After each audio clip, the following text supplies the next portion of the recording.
परम्पा के सिर चरणों का ध्यान करें, बड़े भाव से आंखें बंद करें और आज महागौरी के सुंदर स्वरूप का ध्यान, माँ दुर्गा का अष्टम स्वरूप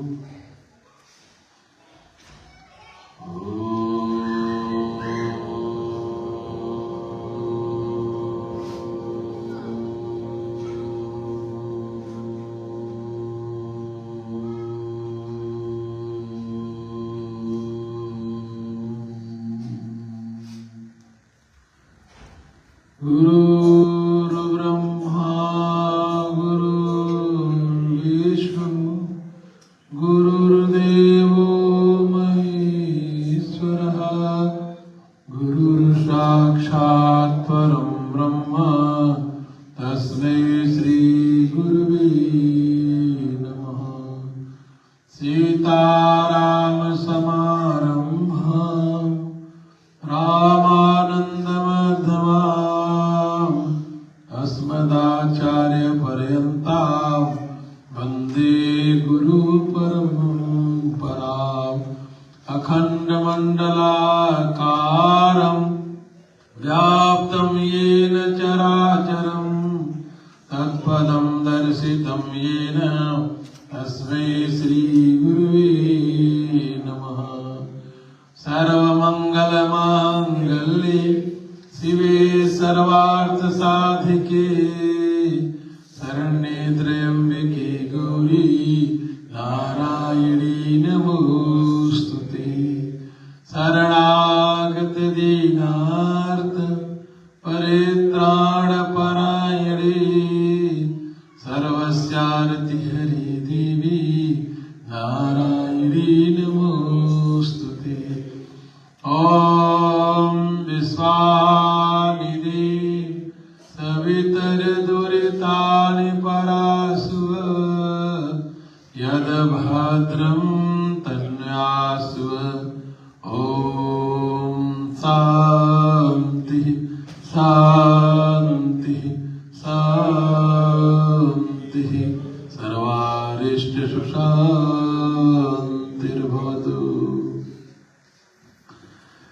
संपूर्ण ब्रह्मांड की अधिष्ठात्री देवी माँ परम्बा को हृदय में महसूस करते हुए कोटि कोटि नमन करता हूँ और माँ परम्बा के ही स्वरूप में उपस्थित सभी भक्त वृंद के हृदय में विराजमान मेरी करुणामयी माँ जगदीश्वरी को भी प्रणाम करता हूँ। आज सही में हमारे इस पावन मंच पर दो विशेष मूर्ति, दिव्य मूर्ति विराजमान है। पंडित शिव जी और हमारे प्रिय भैया रवीन बालादीन, जो अभी बड़े सुंदर ढंग से बड़े कम शब्दों में माँ भगवती के प्रति प्रेम भाव को अपने शब्दों में रखा। और हमारे परम श्रद्धेय पंडित जी ने तो बहुत सुंदर ढंग से पाठ करते हुए माँ परम्बा के 9 स्वरूपों की व्याख्या कर दी और हमें इसी स्वरूप को तो नवरात्रि में समझना है और हम प्रयास कर रहे हैं। और आज 9वां दिन है, नेख दाख। आज हम लोग 9th दिन में हैं, लेकिन आज अष्टमी है। इस वर्ष 2 दिन पंचमी थी और आज अष्टमी के दिन हम सभी माँ भगवती के महागौरी स्वरूप की पूजा कर रहे हैं। प्रातःकाल परमाराध्य गुरुदेव की प्रिय शिष्या हमारी बहन रश्मि और उनके पति ऋषि जी सभी बड़े संकल्पित होकर के माँ भगवती की पूजा, अभिषेक, आराधना किए, अर्चन किए और उसके बाद दोपहर में बड़े सुंदर ढंग से नवचंडी यज्ञ संपूर्ण हुआ। और आज पुनः हम लोग सायंकाल की इस रात्रि की पूर्ण वेला में माँ भगवती के 9 स्वरूपों की, जिसको कन्या के रूप में हमने पूजन किया, ये अपने आप में एक बहुत वैज्ञानिक विशेषता रही है हमारे सनातन धर्म की सिर्फ सनातन धर्म ही ऐसा करता है। 9 कन्याओं का पूजन, कन्या को देवी के रूप में देखना, भगवती के रूप में देखना, यह हमें वैदिक संस्कारों की सीख देता है कि कन्या को मां के रूप में देखना है, स्त्री को शक्ति के रूप में देखना है। ये छोटी कन्याओं का पूजन का जो सिद्धांत ऋषियों ने शुरू किया, प्रारंभिक रूप में देवी भागवत में आया कि जब सूत जी, व्यासदेव जी बता रहे हैं कि हमें भगवती का अनुष्ठान नवरात्रि में कैसे करना है, तो उन्होंने उस विधान में कन्या पूजन का भी विधान बताया कि अष्टमी के दिन नहीं, उन्होंने कहा कि प्रथमम शैलपुत्री, प्रथम दिन एक कन्या का पूजन, समझने की बात है। द्वितीय ब्रह्मचारिणी, दूसरे दिन 2 कन्या का पूजन। ये नवरात्रि में प्रतिदिन तीसरे दिन 3 कन्या का पूजन, चौथे दिन 4 कन्या का पूजन, 5वीं नवरात्रि को 5 कन्या का पूजन किया जाता है, 6ठी नवरात्रि को 6 कन्याओं का पूजन होता है, 7वीं को 7 कन्या, अष्टमी को 8 और 9वीं को 9 स्वरूपों की पूजा की जाती है। ये हमारे वैदिक परंपरा है, इसलिए मैं आपको बता रहा हूं। लेकिन अब रोज कौन कन्या ढूंढे, कौन लेकर के आए, कहां से व्यवस्था करे, कौन पूजा करे, तो एक परंपरा बीच में शुरू हुई कि अष्टमी के दिन या 9वीं के दिन 9 कन्याओं का पूजन कर लो, तो वो भी माना जाता है हमारे दुर्गा पूजा में। और ये क्यों किया जाता है, कोई आपसे पूछे कि आप 9 कन्या का पूजन क्यों करते हो, इसके पीछे सिद्धांत क्या, आपके बच्चे पूछ लें, आप क्या बताओगे? मुंह बंद। जब तक आपको सिद्धांत नहीं पता है, आप जो कर रहे हो सनातन के सारे सिद्धांतों को जानना आपका कर्तव्य है। मैं आपको बताऊं, मां के प्रति, स्त्री के प्रति भगवती का भाव रखना ऋषियों का उद्देश्य था कि मनुष्य के अंदर, समाज में जो कन्याएं हैं उनको हर एक व्यक्ति मां के रूप में देखे। इसलिए उन्होंने ये परंपरा प्रारंभ करके, ये पूजा प्रारंभ करके प्रत्येक मनुष्य के जीवन में इस सिद्धांत को डाल दिया कि जो कन्या है वो मां दुर्गा है। जिस कन्या को हम आज भगवती के रूप में पूज रहे हैं, मां दुर्गा के रूप में पूज रहे हैं, सही में मैं तो हर वर्ष ये महसूस करता हूं कि जब मैं पूजन शुरू करता हूं, पैर धोने लगता हूं, सभी के अंदर मां का स्वरूप आ जाता है। उनका व्यवहार मैं देखने लगता हूं। कुछ तो हमारे अपने घर की ही बेटियां हैं, हमारी अपनी पुत्रियां हैं, तो वो हमें पहले भी मिलती है, लेकिन आज के दिन उनका पूरा स्वरूप बदल जाता है। आज के दिन उनका व्यवहार बदल जाता है। जब उनको हम मां भगवती के रूप में बैठाते हैं, पूजन करते हैं, तो वो ऐसा व्यवहार करती है कि जैसे मां दुर्गा उनके अंदर 9 रूपों में समाहित हो गई। ये मैं ऐसा महसूस करता हूं। और एक बात ये बताओ, जब आप कन्या को पूजोगे, जब नवरात्रि को आप छोटी कन्याओं का पूजन करोगे, तो जीवन भर आप एक स्त्री का सम्मान करोगे। करने के लिए व्यक्ति नहीं करता, वो बहुत बड़ा पाप है, लेकिन हमारे सनातन में स्त्रियों के प्रति जो सम्मान की भावना हमारे ऋषियों को है, कहते हैं वेद में मंत्र आया, यत्र नारी पूजन्ते रमन्ते तत्र देवता। यत्र नारी पूजन्ते, जिस स्थान पे, जिस समाज में, जिस परिवार में नारी की पूजा होती है, वहां पर देवता रमण करते हैं, देवता। यत्र नारी पूजन्ते, ये सिर्फ सिद्धांत आपको सनातन में ही मिलेगा। आज मैं अभी किसी एक बड़े सुंदर महात्मा को सुन रहा था दिन में, थोड़ी देर के लिए। उन्हें बड़ी सुंदर बात समाज के सामने रखी कि सीता का चरित्र हमारे समाज के लिए आदर्श क्यों है। उन्होंने यह बताया कि सीता का स्वयंवर हुआ। हमारे यहां स्वयं स्त्री को स्वयंवर चुनने का अधिकार दिया गया।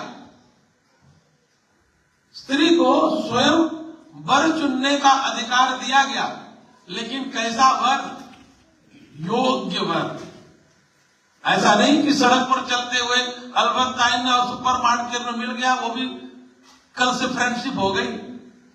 वो वर नहीं, दाम पर नहीं, जो आपको दाम पर मिल जाए उसको चुन लो, अपना पति बना लो, नहीं।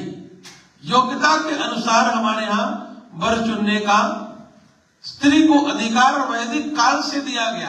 सीता मैया को अधिकार था कि वो अपना वर चुन सकती है।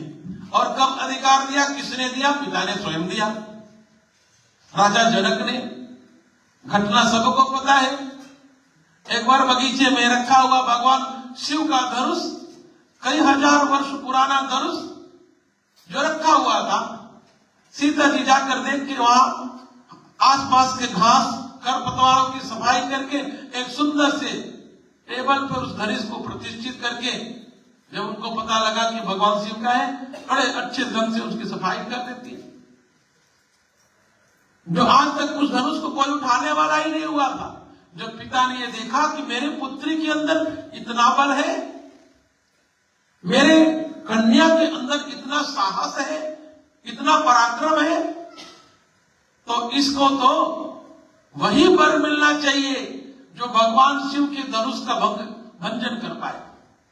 तब उन्होंने ऐसा संकल्प लिया, तब उन्होंने स्वयंवर रखा। ऐसे नहीं कि मन में कल्पना करके स्वयंवर रख ली कि जो धनुष तोड़ेगा उसको सीता का पति बनना पड़ेगा, उससे सीता से विवाह करना पड़ेगा, लेकिन ऐसा नहीं था। ऐसे ही हमारे समाज में, हिंदू समाज में, सनातन धर्म में स्त्रियों के प्रति, भगवती के प्रति जो मान्यता है, वो देवी भागवत महापुराण में हर एक अध्याय में, हर एक स्कंद में व्यासदेव जी बताने का प्रयास कर रहे हैं। यदि दुनिया में इसी सिद्धांतों की प्रतिष्ठा हो जाए तो दुनिया का 71% क्राइम खत्म हो जाए। जो आज स्त्रियों के लिए, के साथ, बच्चियों के साथ जो कुछ हो रहा है पूरी दुनिया में, अभी हम आज दिन में ही चर्चा कर रहे थे।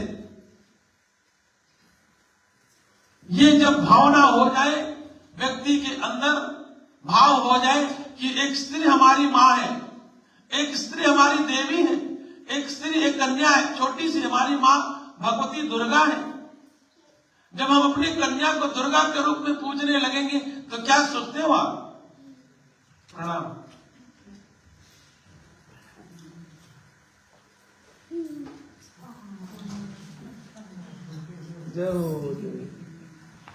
तो ये कन्या जिसको हम देवी का दर्जा देकर के उसको प्रतिष्ठित करते हैं, तो वो कन्या भी अपने जीवन में सोचने के लिए मजबूर हो जाती है कि वो भगवती का अंश है, वो दुर्गा का अंश है, वो काली का अंश है, वो चामुंडा का अंश है, वो महागौरी का अंश है। ये उनको भी बताया जाता है, उनको भी ये सीख दिया जाता है। हम तो सीख ले ही रहे हैं, आपको सीख तो दे ही रहे हैं। और ये परंपरा, ये प्रक्रिया सिर्फ सनातन में ही है। मैं आपको बताऊं, अमेरिका जैसे पश्चिम के देशों में, जहां क्रिश्चियनिटी है, जिस भी देश में स्त्रियों को 1975 के बाद वोटिंग करने का अधिकार मिला। आज ही हम लोग चर्चा कर रहे थे कि अमेरिका में स्त्रियों को वोट करने का अधिकार भी नहीं था। अमेरिका की बात कर रहा हूं। हमारा सनातन धर्म जो नारी के लिए इतना सम्मान की बात करता है, हर एक समय, हर एक स्थान पर नारी के लिए देवी की, भगवती की, दुर्गा की स्वरूप के अवधारणा प्रतिष्ठित करता है, वैसे ही पश्चिम के देशों में नारी के लिए कोई सम्मान नहीं है। अमेरिका की बात बता रहा हूं, 1975 के बाद वहां पे औरतों को वोट देने का राइट्स मिला। राइट्स ही नहीं था। और हमारे यहां तो हम गृह लक्ष्मी कहते हैं। एक स्त्री को घर की लक्ष्मी कह करके हम स्वागत करते हैं। विवाह के बाद जब हम अग्नि के साथ फेरे लेते हैं, हम सात वचन के साथ पति के साथ अपने संबंधों के साथ बंधते हैं। ये हमारे भारत की परंपरा, ये हमारी सनातन की परंपरा। अब ये परंपरा हमारे जीवन में कितना प्रतिष्ठित है आज? क्या हमने इस परंपरा को खोते जा रहे हैं? बस नव दुर्गा का पूजा कर या क्लास? हमें ये भावना अपने हृदय में प्रतिष्ठित रखना है। ये सनातन धर्म का सिद्धांत हमें अपने जीवन में जीना है। आज आप सभी महागौरी की पूजा करें। भगवती के दुर्गा सप्तशती में 3 चरित्र हैं। प्रथम चरित्र, मध्यम चरित्र, उत्तम चरित्र। प्रथम चरित्र में मां काली की उपासना की जाती है। प्रथम चरित्र में मां काली की उपासना की जाती है, दूसरे में महालक्ष्मी की और तीसरे में महासरस्वती की। आप नवरात्रि में 9 दिन होते हैं, हम लोग प्रतिदिन हवन भी करते हैं। तो महाकाली से प्रारंभ करते हैं, महाकाली से, महाकाली, उसके बाद महालक्ष्मी, उसके बाद महासरस्वती। महाकाली किसका वध करती है पता है? महाकाली की आराधना से हम मद और कैटव का वध करते हैं, काम और क्रोध का। यदि आपको अपने जीवन में काम और क्रोध को मारना है, मधु और कैटव को, इन 2 राक्षसों को मारना है, तो आपको महाकाली की उपासना करनी है। और उसके बाद कौन राक्षस आता है? महिषासुर। महिषासुर की कथा आपने सुनी? महिषासुर महामोह। इसको मारने के लिए भगवती की कौन से स्वरूप की आराधना करनी पड़ती है? महालक्ष्मी। और अब आज कथा प्रारंभ हो रही है शुंभ और निशुंभ। शुंभ और निशुंभ कौन है? मद और मत्सर। मद मतलब अहंकार। आपका अहंकार एक दैत्य है, आपका अहंकार एक राक्षस है। यदि आपके अंदर जीवन में अहंकार है तो आपके अंदर वो दैत्य पैदा हो गया, शुंभ।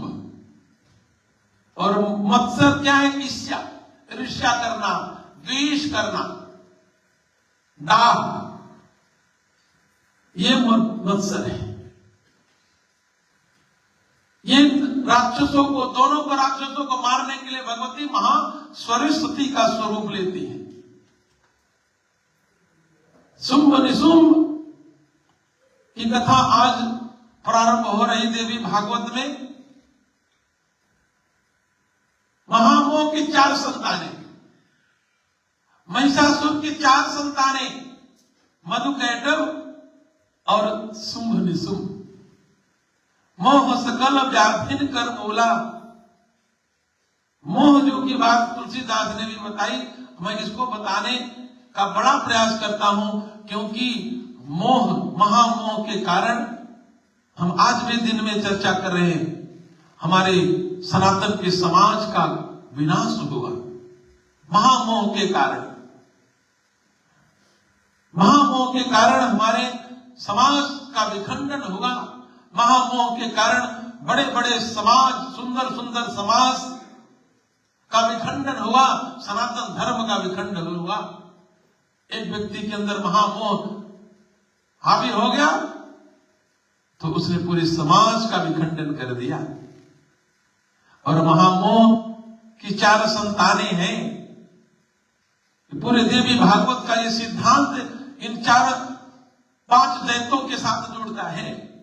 महामोह मधुकैटभ और शुंभ निशुंभ। तो हमें शुंभ निशुंभ को समझना है। शुंभ निशुंभ की कथा प्रारंभ होती है, व्यास देव जी बता रहे हैं कि एक बार पतालपुरी से 2 राक्षस आए। उनके माता पिता कौन है किसी को पता ही नहीं।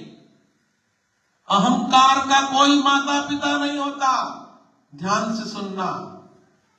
ईर्ष्या डाह कि कोई माता पिता है नहीं, कब पैदा हो जाए, कहां पैदा हो जाए, कैसे पैदा हो जाए। मैं जरा सा किसी की बड़ाई किया, दूसरे लोग ईर्ष्या करने लगे। जरा सा कुछ अच्छा हुआ, बिना जाने बिना समझे ईर्ष्या करने लगे। जरा सा वृद्धि समृद्धि हुई किसी की, अरे सनातन की वृद्धि समृद्धि में लोगों की ईर्ष्या हो रही है। मैं लोगों को बताता हूं, अभी पिछले महीने ब्रह्मर्षि आश्रम पुर्तगाल की स्थापना के लिए परमानंद गुरुदेव के आशीर्वाद से पुर्तगाल में बड़ा सुंदर स्थान देखा गया और शायद आने वाले अगले महीने में वो सनातन धर्म का पहला एक राम मंदिर के रूप में पूरे पुर्तगाल को मिलने के लिए जा रहा है। ये हमारे लिए बड़े गौरव की बात है। पूरे पुर्तगाल में अभी कोई भारत का कोई एक सन्यासी नहीं है। मैं आपको बता रहा हूं, जब मैं पहली बार वहां गया, लोगों ने आकर के रो करके ये बातें बताई कि यहां तो कोई संत नहीं, कोई गुरु नहीं है,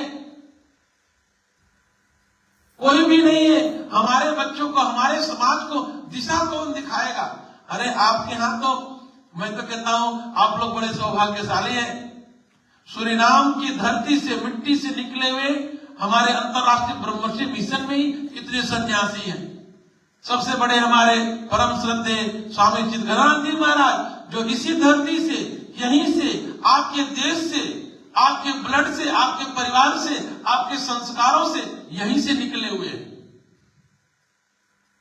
उसी के बाद उसी श्रृंखला में हमारे स्वामी हरिप्रिया जी महाराज आपके ही परिवार से, आपके ही कुल से, आपके ही देश से, आपके ही लोगों से निकल करके संन्यास की परंपरा को प्राप्त करते हुए आज कनाडा में सनातन धर्म का ध्वज फहरा रहे हैं। आप लोगों को यह गौरव प्राप्त हुआ है। आपके ही समाज से, आपके ही परिवार से परम पूज्य स्वामी राघवानंद जी निकले, जो सूरीनाम की धरती पे आज सनातन का एक बहुत बड़ा गौरव स्थापित कर रहे हैं। क्या आपको ये जानकर के आह्लाद नहीं होता? क्या आपको गौरव नहीं होता? मुझे तो होता है, मुझे बड़ा गौरव होता है। और ऐसे महापुरुष हमारे लिए प्रेरणा के स्रोत हैं। ये तो आप लोगों को गौरव मिला है, और भी गौरव मिला है। 2 हमारे गृहस्थ सन्यासी भी हैं, जिन्होंने गृहस्थ का त्याग करके सन्यास लिया। स्वामी देवप्रिया वाणी जी, स्वामी जगदीश्वरानंद जी महाराज, ऐसे बहुत से सन्यासी आपके ही कुल से, आपके परंपरा से, आपके देश से, आपके परिवार से निकला है। क्या आपको ये सोच करके गौरव होता है कि नहीं होता? यदि नहीं होता तो कहीं ना कहीं आपके अंदर कमी है। यदि आप इस बात से गौरव नहीं महसूस करते तो कहीं ना कहीं आपके अंदर ईर्ष्या है, द्वेष है, कहीं ना कहीं है, मन में पवित्रता नहीं है। मैं तो गौरव महसूस करता हूं।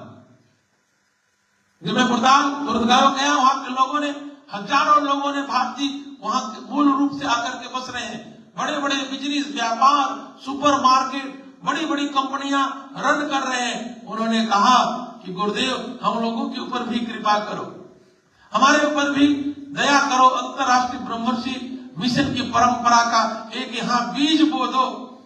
कोई ऐसा आश्रम मंदिर बन जाए जहां पे हम लोग जाएं, अपने बच्चों को लेकर के जाएं, कुछ सिखाएं, कुछ संस्कार संस्कृति की बातें दें। हमने कहा कि आप लोगों का संकल्प अब पल्लवित होने जा रहा है कि क्योंकि परमानंद गुरुदेव ने हमें प्रेरणा दी है।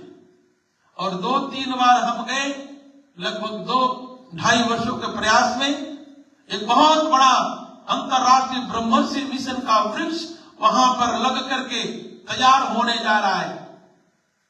नवंबर में एक बड़े आश्रम की चाबी मिलने वाली है। वो आश्रम किसका है? आपका है, समाज का, मेरा नहीं है।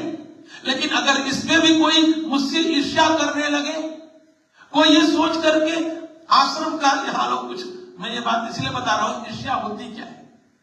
हाँ, ब्रह्मर्षि आश्रम में कुछ लोग मंथली डोनेशन देते हैं, डोनेशन से ये चलता है, यहाँ की पूरी व्यवस्था सबके सहयोग से, छोटे छोटे पैसे से चलती है। तब जब लोगों ने देखा कि पुर्तगाल में इतना बड़ा सोशल मीडिया पे जमीन ले रहे, सब कुछ ले रहे, यहाँ के लोगों ने डोनेशन बंद कर दिया। एक दो लोगों ने नहीं, कई लोगों ने। मैं ये बात दुख से आपसे शेयर कर रहा हूं कि ईर्ष्या होती क्या है। सनातन धर्म को आगे बढ़ाने के लिए जहां पे हमें गौरव महसूस करना चाहिए, वहां पे जो हमारे राक्षस हैं, हमारे अंदर बैठे हैं, कौन? शुंभ और निशुंभ, वो हमें प्रेरणा देकर के ईर्ष्या, लगभग 10 लोगों ने शिवा दीदी को मेल करके बताया कि अब हम डोनेशन नहीं देंगे। अरे उससे इससे कोई मतलब नहीं है। पुर्तगाल में अब तो आपको 5 रुपए एक्स्ट्रा देना चाहिए कि एक नया काम शुरू करने जा रहे हैं गुरुजी। सही बताना, होना चाहिए कि नहीं? ये प्रेरणा देना चाहिए, क्योंकि कभी आप भी, आपका मन करेगा पुर्तगाल जाने का, आप आश्रम आके रह सकते हो, वहां 10 कमरे हैं, सारी व्यवस्था है, आपका अपना है, समाज का। ये इतना बड़ा केंद्र जब ये बन गया, ये हमारा है। जब ये कोई सोचता है तो वो सबसे बड़ा बुद्धिहीन है जो सोचता है ये मेरा है। मैं हमेशा कहता हूं ये हमारा नहीं है, एक संस्था का है, एक समाज का है। ये सबसे पहले सबके मन में क्लियर होना चाहिए कि ये हमारा नहीं है। एक अंतरराष्ट्रीय ब्रह्मर्षि मिशन की संस्था ब्रह्मर्षि आश्रम नीदरलैंड स्थित का है, वो प्रॉपर्टी सब कुछ उसके नाम पर है। हाँ, हम यहाँ की व्यवस्था कर रहे हैं, पूरा भार जिम्मेदारी अपने ऊपर लिए है, और आप लोगों का थोड़ा थोड़ा सहयोग मिलता है। तो हम इसको 5 साल हो गया, 5 साल इसको ऊपर के 2020 में लिया था, 2025 चल रहा है। सबके सहयोग से 5 साल बाद यहाँ का लोन, हिपोथेक सब फिनिश हो जाएगा, खत्म हो जाएगा। हम आधे रास्ते के आगे बढ़ रहे हैं। जरा सोचिए, जैसे 5 साल बीता, 5 साल और बीत जाएगा, ये पूरा केंद्र सनातन धर्म की सेवा के लिए समर्पित हो जाएगा। हम आज हैं, हम कल नहीं रहेंगे, लेकिन ये स्थान रहेगा, ये बिल्डिंग रहेगी, ये भगवान रहेंगे, ये देवी देवता यहीं प्रतिष्ठित रहेंगे, और आपके बच्चे इन्हीं के माध्यम से सनातन धर्म को अपने जीवन में जिए। हम आप मिलकर के कुछ बना करके जा रहे हैं, ये जरा गौरव को समझिए। मैं बात इसलिए कह रहा हूं, मैंने सोचा था कि मैं आप लोगों से ये बात शेयर करूंगा कि जहां पे मद और मत्सर, ईर्ष्या की भावना ऐसे प्रबल हो जाती है, तो वो सनातन धर्म के मार्ग में भी अवरोध उत्पन्न करता है।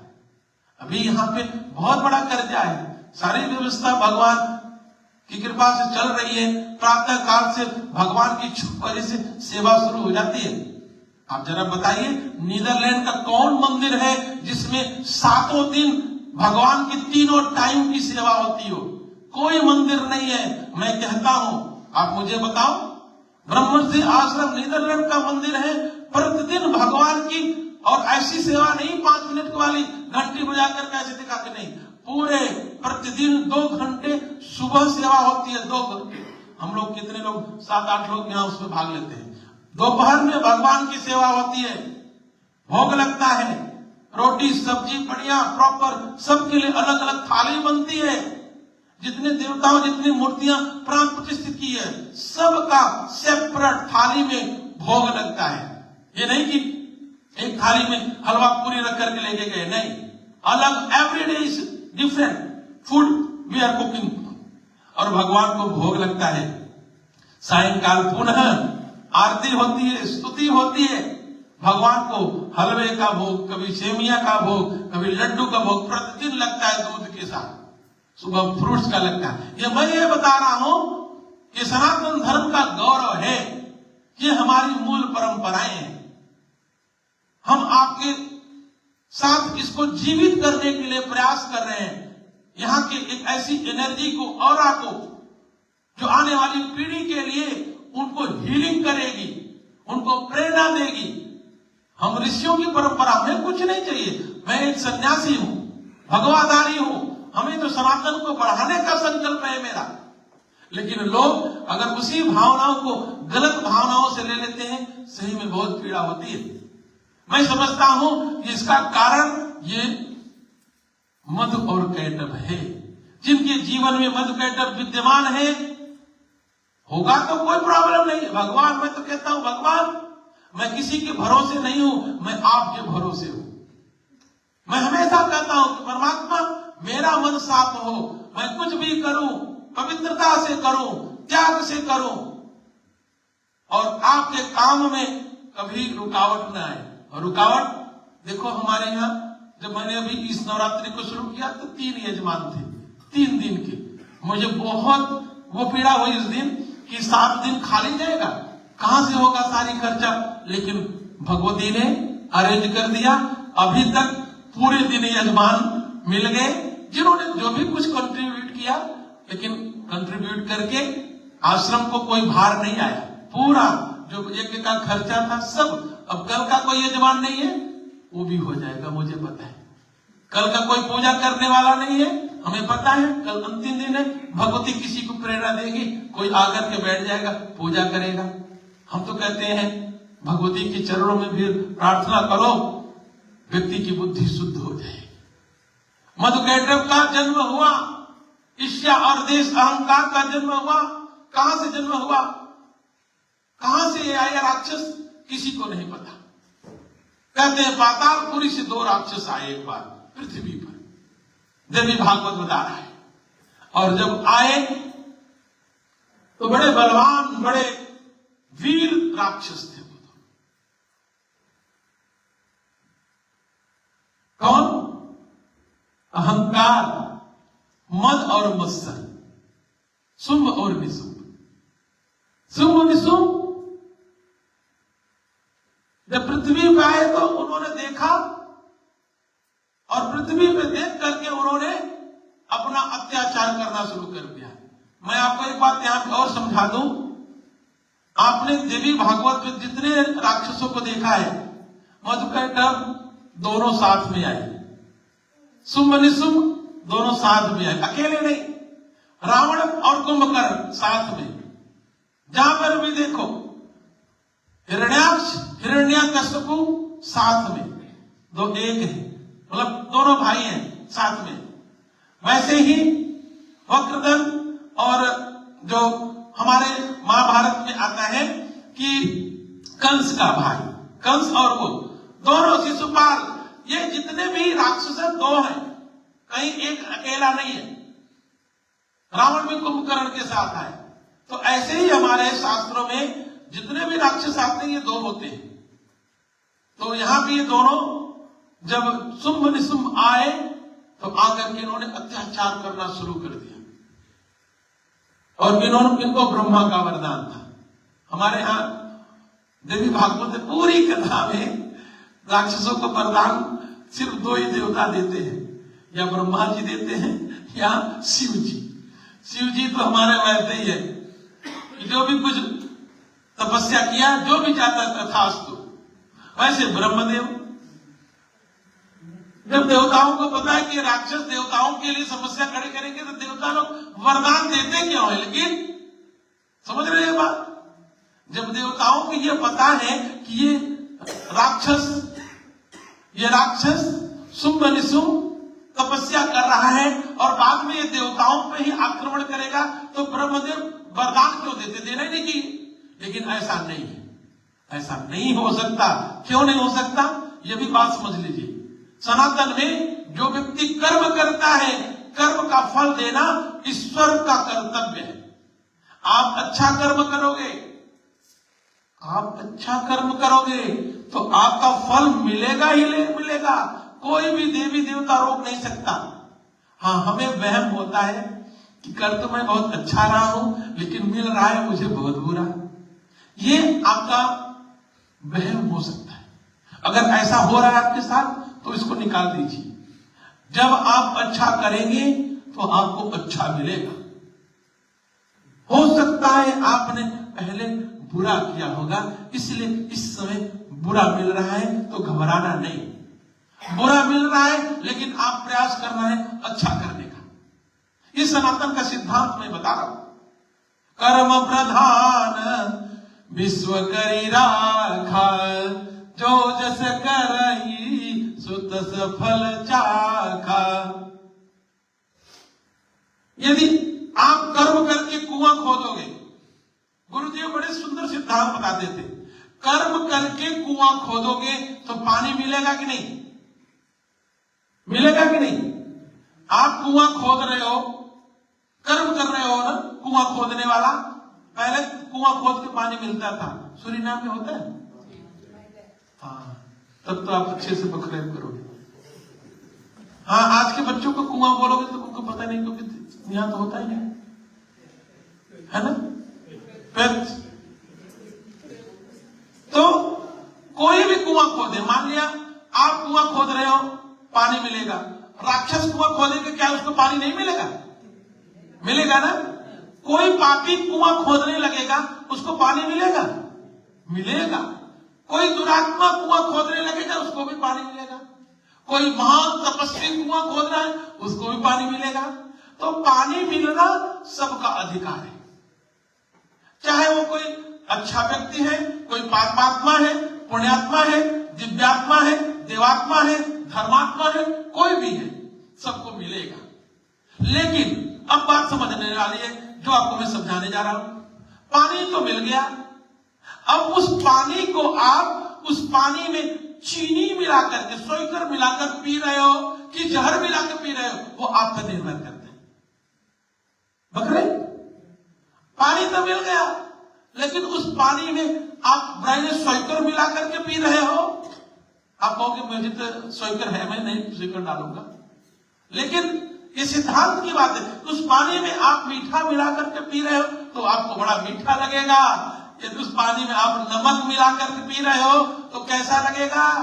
नमकीन। पानी वही है, जीवन हम सबका वही है, लेकिन हमारे जीवन में हम नमकीन मिलाकर के जी रहे हैं कि उसमें सोईकर मिलाकर जी रहे, निर्भर करता है हमारे ऊपर, आप पर, सब पर। दोष देते हैं हम परमात्मा को, दोष देते हैं हम समय को, दोष देते हैं हम कि मेरी नसीब ही फूट गई है, मेरे जीवन में इतना दुख है। लेकिन ऐसा नहीं है। कर्म का सिद्धांत है कि जो कर्म करता है उसको उसका फल मिलेगा। यदि आज कोई तपस्या कर रहा है तो उसको फल मिलेगा। हम नवरात्रि में उपासना कर रहे हैं, हम नवरात्रि में 9 दिन उपासना करते हैं और लगभग भगवती की कृपा से प्रयास करते हैं। दिन में यज्ञ अनुष्ठान पूजन होता है, रात्रि में पाठ होता है, रात्रि में जप करते हैं। और आज तो 9 दिन पूरा हो गया, लेकिन कल एक एक्स्ट्रा होगा। इस वर्ष 10 दिन करना पड़ रहा है, तो बड़ा अच्छा लग रहा है। तो हम कर रहे हैं। लेकिन यदि आप आ गए, अब यहाँ पे 9 कलश प्रतिष्ठित है, 9 दिन से इस कलश पर पूजा हो रही है, अर्चना हो रही है। वहां पे 16 मातृका वेदी की पूजा हुई है, वहां पे 64 योगिनियों की पूजा हुई है, वहां पे 9 ग्रह प्रतिष्ठित हैं। अब इन सब की प्रतिष्ठा हो रही, पूजा हो रही, आप आकर के दर्शन कर रहे हो तो आपको पुण्य मिल रहा है। आप घर बैठे होते तो क्या मिलता? आप घर बैठे होते तो नहीं मिलता। इसलिए जो दिव्य अनुष्ठान यहाँ पे चल रहा है, हम प्रयास करते हैं कि कम से कम लोग कुछ कर नहीं तो सकते, कम से कम आकर 1-2 घंटे नवरात्रि में आश्रम में, कथा में या दिन में ही जब भी समय मिलता है 1-2 घंटे समय बिताएं, ताकि जो हम ब्रह्मर्षियों की परंपरा में अनुष्ठान कर रहे हैं, जप कर रहे हैं, तप कर रहे हैं, तपस्या कर रहे हैं, तपस्चरण कर रहे हैं, वो लोगों को प्राप्त हो। मेरा यही संकल्प है। एक ऋषि का, एक गुरु का, एक सन्यासी का संकल्प होता है, सर्वे भवन्तु सुखिनः, सर्वे सन्तु निरामया, सर्वे भद्राणि पश्यन्तु मा कश्चित् दुःख भाग् भवेत्। हमारे गुरुदेव ने हमें अपने जीवन का जो उद्देश्य दिया है, सर्वे भवन्तु सुखिनः, हमारे जीवन का और कोई उद्देश्य है ही नहीं। लोग कुछ और समझे, वो उनकी अपनी बुद्धि है, लेकिन मैं जो कहता हूं, मेरा उद्देश्य तो यही है। और जब तक इस शरीर में श्वास रहेगा, उद्देश्य नहीं बदलेगा। सर्वे भवन्तु सुखिनः की भावना से आपके समाज की और आपके और अपने सनातन की सेवा करते रहे हैं, करते रहेंगे और आगे भी करेंगे। आप लोग इसी प्रकार से अपना साथ, अपनी वरद हस्त कृपा और अपना जो भी हमारे साथ आप अपना दे सकते हो, कर सकते हो, समय दे सकते हो, जो भी सहयोग आप हमें दे सकते हो वो आप हमें इसी प्रकार से देते रहना और आप लोग रिजल्ट देखोगे। अभी 5 साल हुआ, इस केंद्र के 5 साल के अंदर दूसरा बन रहा है और भी हमारा तो उद्देश्य है पूरे यूरोप में, सही में बताऊं, भगवती को साक्षी मानकर बता रहा हूं कि पूरे यूरोप के प्रत्येक देश में, कम से कम जो यूरोप के देश है, हर एक देश में मंदिर नहीं, आश्रम, जो ऋषियों का, गुरुओं का, सन्यासियों का, वानप्रस्थों का, वैरागियों का, ब्रह्मचारियों का एक ऐसा केंद्र हो जहां पे लोग जाकर के सनातन धर्म की सीख ले सकें। और मधुकैटभ की कथा को अब यहीं पे विराम देता हूं। माँ दुर्गा कह रही है कि इसका वध मैं कल करूंगी और कल आप लोग देवी भागवत में मधुकैटभ के बाद शुंभ निशुंभ के वध की कथा सुनेंगे। अंतिम कथा होगी। मधुकैटभ सुन चुके हो, महिषासुर सुन चुके हो, शुंभ निशुंभ की कथा को कल सुनाएंगे और कल भगवती उनका वध करेंगी 9वीं की तिथि के दिन। और उसी दिन आप लोगों को भगवती का प्रसाद मिलेगा, यज्ञ का प्रसाद मिलेगा। जो कल आएंगे, जिन्होंने 9 दिन की यजमान है, उनको कलश का प्रसाद मिलेगा।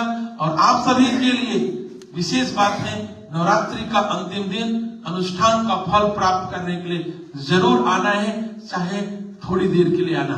कल इसी समय शाम को कथा होगी, उसके बाद पूर्णाहुति होगी और हम आपको भगवती के कलश का प्रसाद देंगे।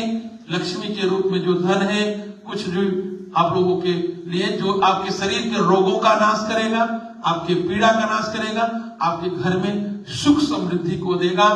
इन्हीं शब्दों के साथ एक बार पुनः आज के यजमान परमाराध्य गुरुदेव के बड़े ही श्रद्धावान परिवार हैं, जिनपे मैं पूरा अधिकार रखता हूँ। तो रश्मि जी को तो मैंने कहा कि देखो आपकी नौकरी भले है, लेकिन आपको भगवती की पूजा करना है। तो कहा भैया हम तो नौकरी करेंगे, मैं क्या बगल में लैपटॉप रख लेना, इधर से भगवती को फूल चढ़ाते रहना। तो अब जब मेरा अधिकार है, मुझे बड़ा अच्छा लगता है, ये लोग स्वीकार भी करते हैं। यही एक आत्मीय प्रेम है, इससे बड़ा जीवन में और कुछ नहीं है। भगवती इनको आशीर्वाद देना चाहती थी, भगवती इनसे कुछ कराना चाहती थी, पूजा कराना चाहती थी अपना अभिषेक, तो उन्होंने प्रेरणा दी, उन्होंने करवा लिया है। और इनके पूरे परिवार के लिए, ऋषि के लिए, जी के लिए, बेटी रूही के लिए और सभी पूरे करताराम परिवार, जानकी परिवार के लिए मैं मंगल कामना करता हूँ।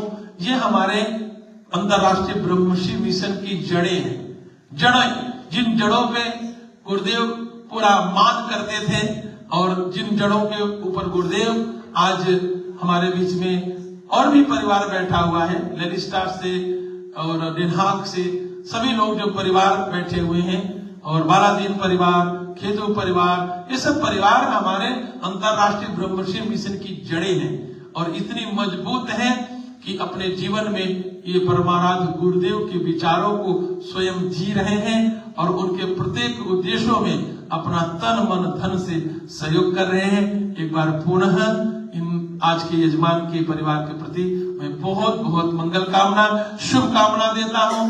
माँ भगवती पराम्बा ऐसे ही सुंदर अवसर देती रहे और ऐसे सुंदर सुंदर कर्म इन लोगों से करवाती रहे। अपना प्यार, दुलार, आशीर्वाद इन परिवार पर, इन यजमानों पर वर्षा करती रहे। एक बार पुनः आप सभी के लिए, जितने भक्त आए हैं, जिन्होंने कन्या पूजन किया है, आज भगवती का कन्या के रूप में पूजन किया है, उनके प्रति भी मेरी बहुत बहुत शुभकामनाएं, बहुत बहुत आशीर्वाद, बहुत बहुत साधुवाद हैं। और हमारे व्यास की पीठ की शोभा बढ़ा रहे हमारे पंडित धर्म जी और भैया जो बालादीन जी, जो आज रवि भैया आज बड़ा समय निकाल कर बड़ा व्यस्त रहते हैं। इनसे हमेशा कहता हूं कि महीने में कम से कम एक दिन आप आश्रम को दिया करो। अब तो पास में ही आ गए हैं, तो शायद अब अपना समय देंगे और बड़े अच्छे वक्ता भी हैं। इनको भी मैं साधुवाद देता हूँ। सनातन धर्म के एक कट्टर विरोधा है, इनको सनातन धर्म से कोई इधर उधर हिला नहीं सकता और सबको सनातन धर्म की बातें बताते रहते हैं और समय समय पे अपना वात्सल्य प्रेम आश्रम के लिए पूरा सहयोग इनका रहता है, इनके परिवार का बच्चों का रहता है। इनके प्रति भी मेरी भावना शुभकामना मंगल कामना साधुवाद देते हुए सभी को मैं मंगल कामना देता हूँ। आज महागौरी आप लोगों के ऊपर कृपा करे, आपके ऊपर खूब अपना आशीर्वाद देते हुए आपके जीवन की सभी रोगों का कष्टों का पीड़ा का दुखों का नाश करे, ताकि आप भक्ति के मार्ग पर सनातन के मार्ग पर प्रशस्त हो। हरिओम दर्शन।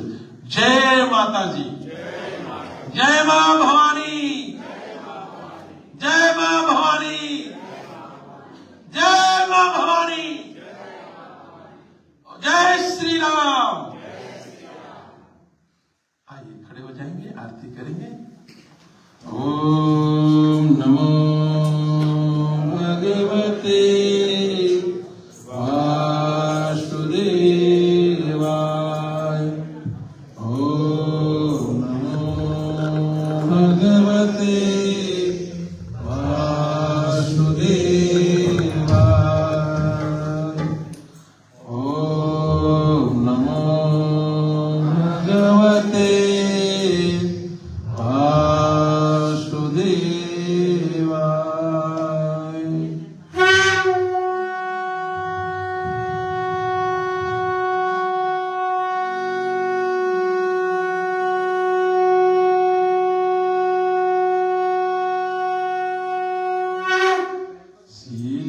सीताराम सीताराम सीताराम जय सीताराम।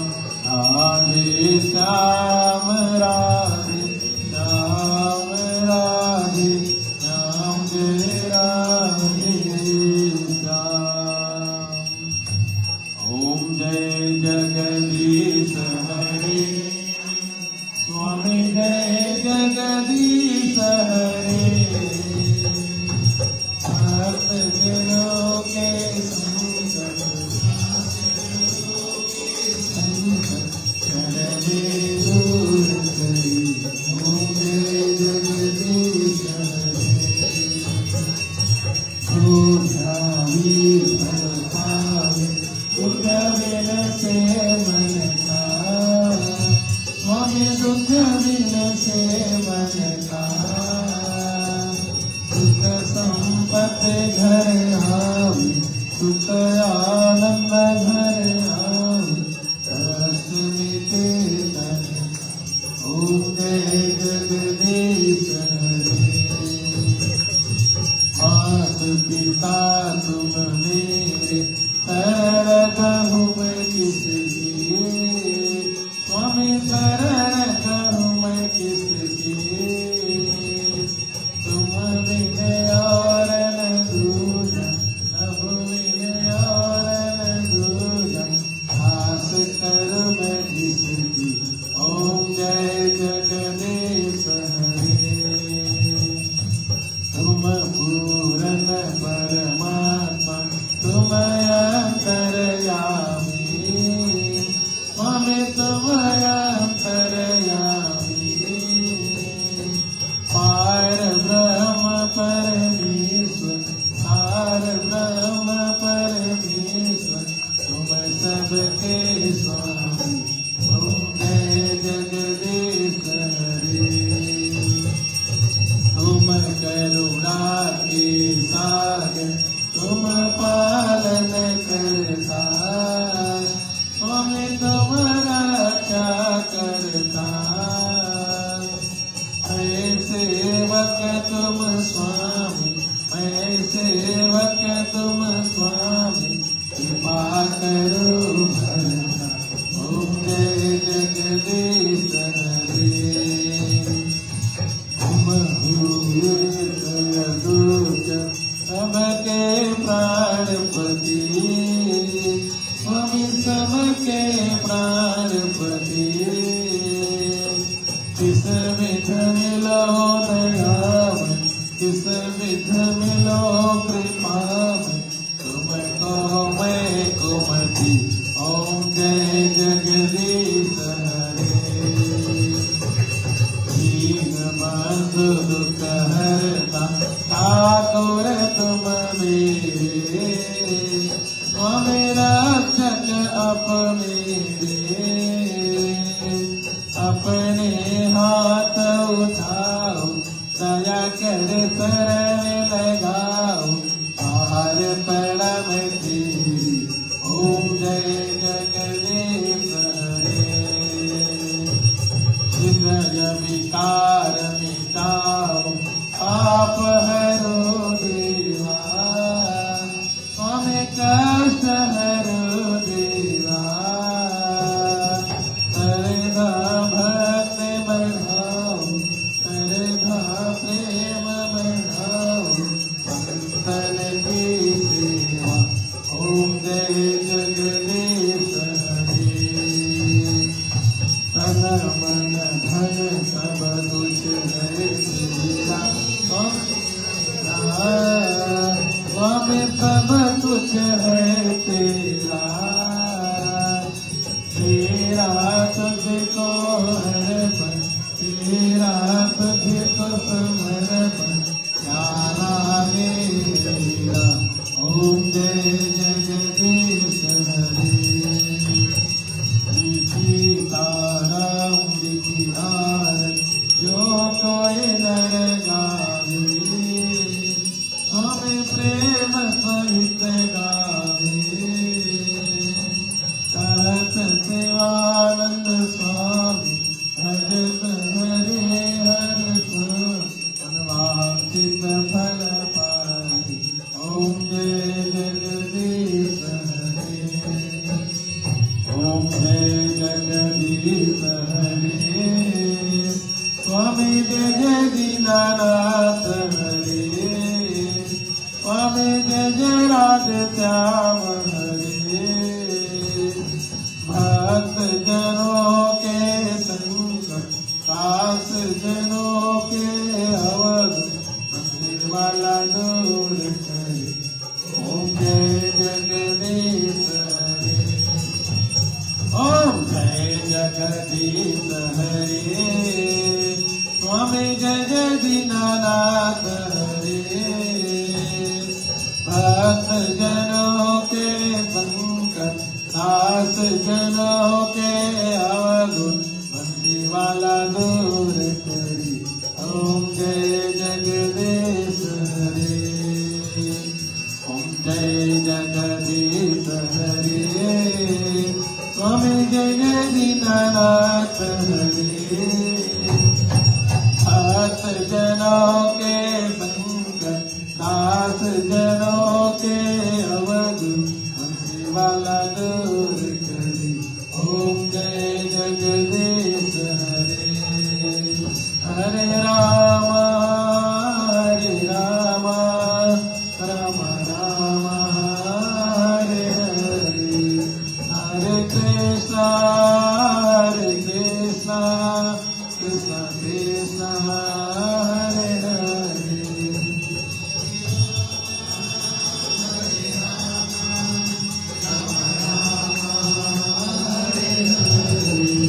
हरे कृष्णा कृष्ण कृष्ण हरे हरे। हरे राम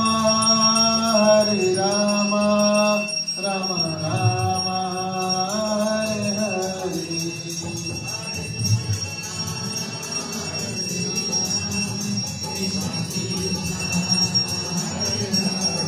गोविंद बोलो हरि गोपाल बोलो राधा रमण हरे गोविंद बोलो।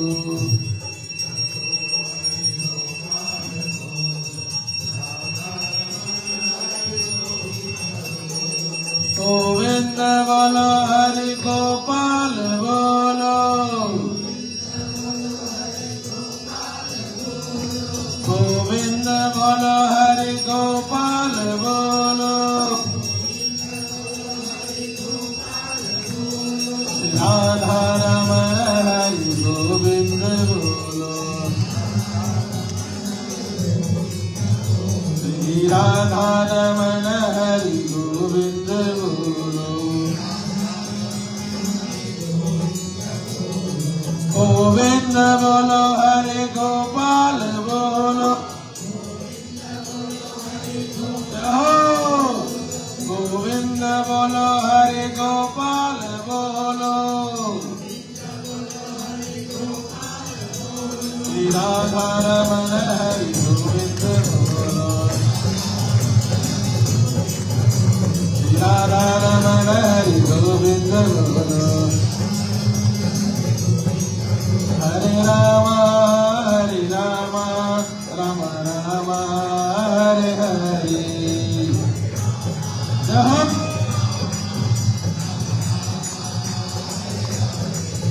हरे कृष्ण कृष्ण हरे हरे,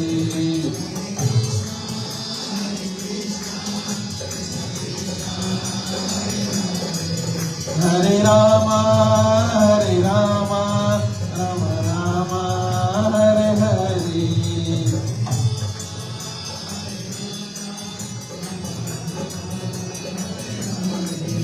हरे हरे कृष्ण कृष्ण कृष्ण हरे हरे,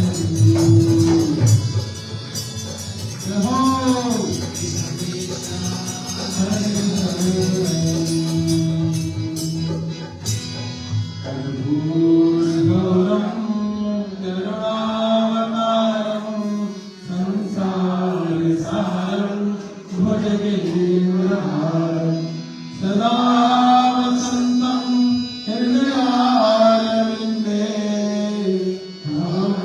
हरि सहितं नमामि।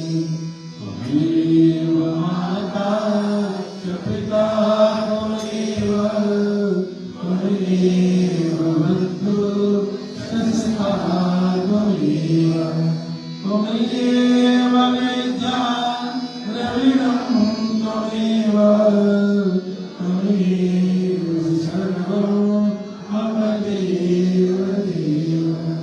सर्वे भवन्तु सुखिनः, सर्वे सन्तु निरामयाः, सर्वे भद्राणि पश्यन्तु मा कश्चित् दुःखभाग्। ॐ पूर्णमदः पूर्णमिदं पूर्णात् पूर्णमुदच्यते, पूर्णस्य पूर्णमादाय पूर्णमेवावशिष्यते। ॐ शान्ति शान्ति शान्तिः।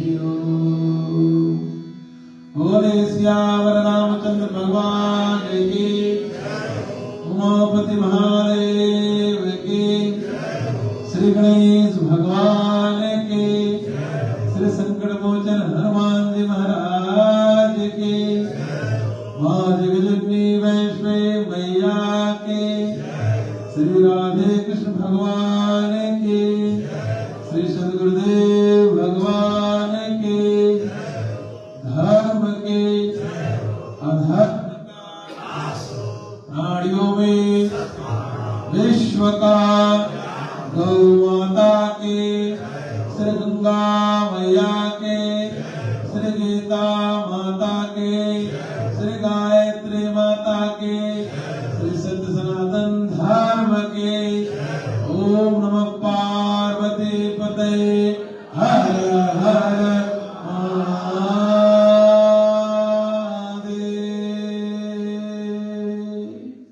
ओम नमः पार्वती पते हर हर महादेव।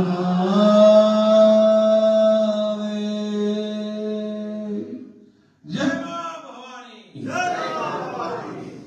आइए मां भगवती के चरणों में बैठे, 2 मिनट आंखें बंद कर ले सभी लोग।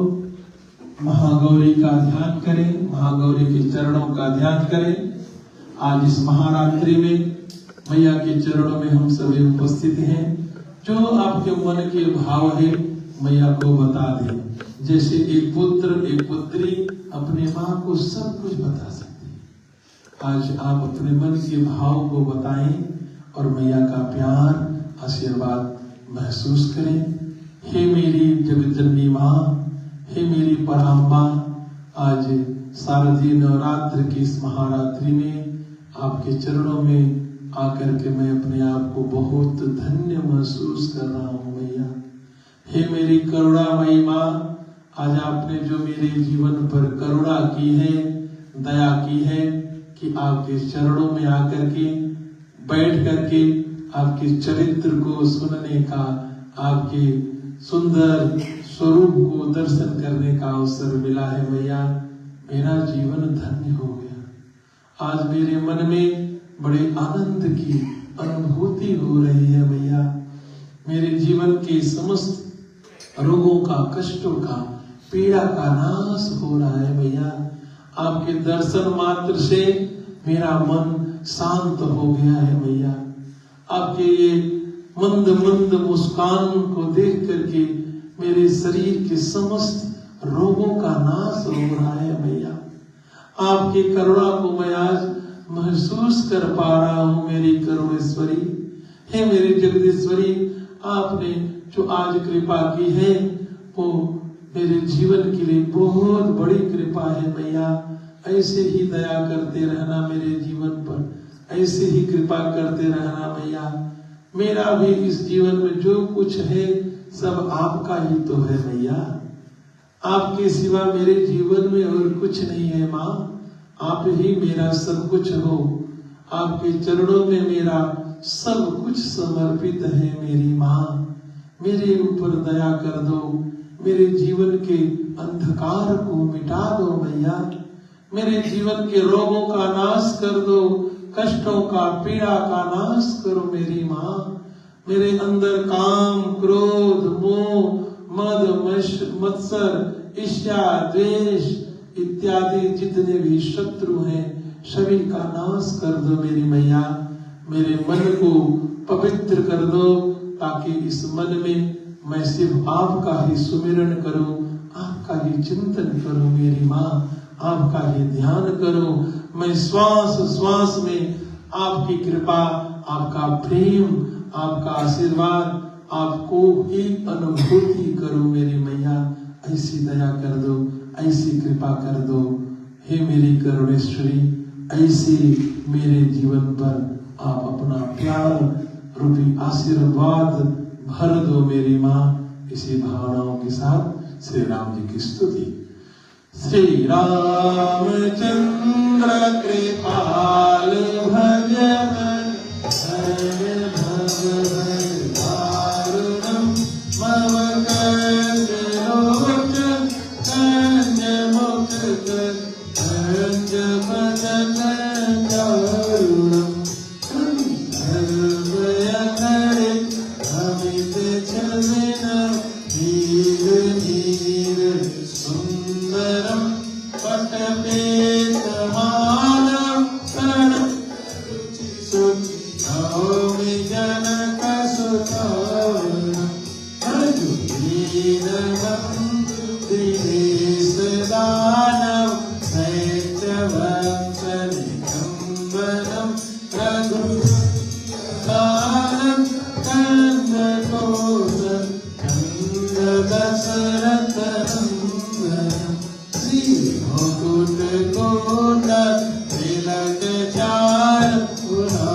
सुर से सहित ही है।